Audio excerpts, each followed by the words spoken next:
Back with Trevor and JJ Radio. We have Charissa Powers as our guest right now, and she works with EMS, not the EMS that you're probably thinking. It's called Empowered Management Solutions. I want to say thanks for hanging out with us. Thank you for having me. So what do you guys do what do you do at Empowered Management Solutions?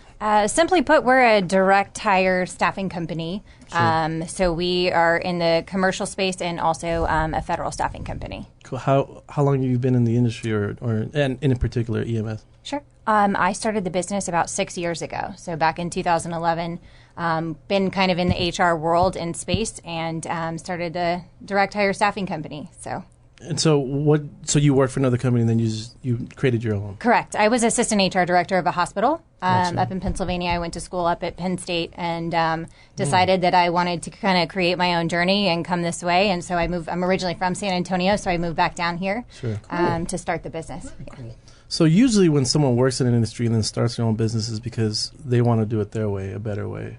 So let me just ask you straight out, what separates EMS from their competition? Sure. And was I right, by the way? That's usually the natural course. Absolutely. Cool. But I think that the separation between competition is we looked at it not as a transactional piece. We're not finding a client just to place somebody there. We're really focusing on a client to look at the long haul. So what we do is try to know what their growth is, where they're going, where they're headed, and we try to build kind of a personnel pipeline for them. And we're looking for long-term customers. Really put a lot into culture, getting to know their organization, and anticipating their needs.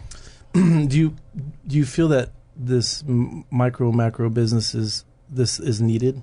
Because absolutely. I feel that that's what stunts most of the growth of a smaller or a macro business. Is that how you see it as well? It's companies, absolutely. It's companies small to big that everybody needs people. Right. And but we don't have time to look for people. We don't time and money. Yeah, we're probably not good at looking for people. That's right. Like Trevor's a lender. I'm a real estate agent, and the worst thing about being in our businesses is you have to step away from what we do well, and then try to become a Charissa. That's right. That's why we exist. Doesn't make any sense. And when you realize it, it's right on top of you. When you realize you need that, it's too late. It's too late. Yeah, exactly. You should have asked Charissa 6-8 months ago, or had her anticipate when she brought on somebody else prior to that. That's right. Yeah. And a lot of times too, when you find out that you hired the wrong person, you've already put so much time and resources and money into an employee that it's absolutely financially, emotionally, physically crippling. When you hire the wrong person. Absolutely. And in an organization the size of Cachet Real Estate Finance in the Trey Group, the wrong person not only costs you money and time, but it can also change the culture of such a small growing business, and it can affect the entire population of the employees for sure. So that's really one of the things that we focus on, is really getting to know the culture of the company so that we can prepare for that and really make sure that it's a good fit. We're not just placing people. Right. Like you said, it's not transactional. Absolutely. You're not just throwing bodies at a situation. Absolutely. Got it. So let's walk you through the three things that, as an employer, I was looking at this. Yeah. Where do you find good employees? And that's I wish it was a magical answer, but really good employees are all around. And I think in order to find good employees, I think you have to be a great company. Right. I think you have to really put effort into identifying yourself and separating yourself out as a company, and really having a good sense of who you are and where you're headed before you're going to be able to attract the right people. Sure. So that's really where it starts for us. But good employees are all around, and you have to I guess, again, be that great company if you want people to move. If they're employed and you want them to make a move, you need to be a great company for them to come over to, or, to separate yourself So out. when I talk to small business owners or macro business owners, they say, I can't find good talent. It's not that it's not out there. Correct. It's just that they're not looking at the right spotters. That's not what they do for a living. Correct. Gotcha. So what about attracting it to the organization? What could someone do to really make sure they're attracting the right talent?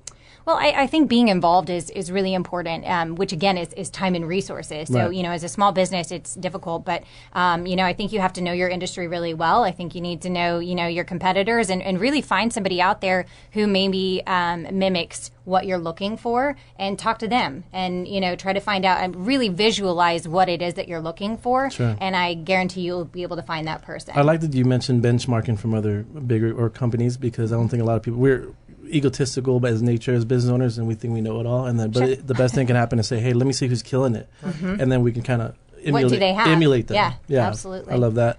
And the best question, how do you retain good talent? Retention definitely is inevitable, but I think that it really starts with knowing what motivates your employees. We all think that money is something that motivates people, but it's not always, and sometimes it can actually be harmful. Right. So really knowing what motivates your employees. Anyone can pay me more, and it will never be harmful, by the way. I'll always love to get paid more. It will never be harmful for me. But you can overpay someone, and then they become entitled. So you have to be very careful about how you approach it. And so we do some consulting with our companies. So you consult people on when they should get raises, how they should get raises, how to set up bonuses, etc. Yes, everything that goes with employees and how to handle it. So. And benefits and all that kind Absolutely. of stuff. I've never heard that. I know that staffing is awesome. That is kind of awesome. Here to help. That's pretty unique. So if anyone wants to get a hold of you, what's the best way for them to do that? Sure. Empowered Management Solutions, you can reach us at 210-348-8338. Take a quick break. Be right back.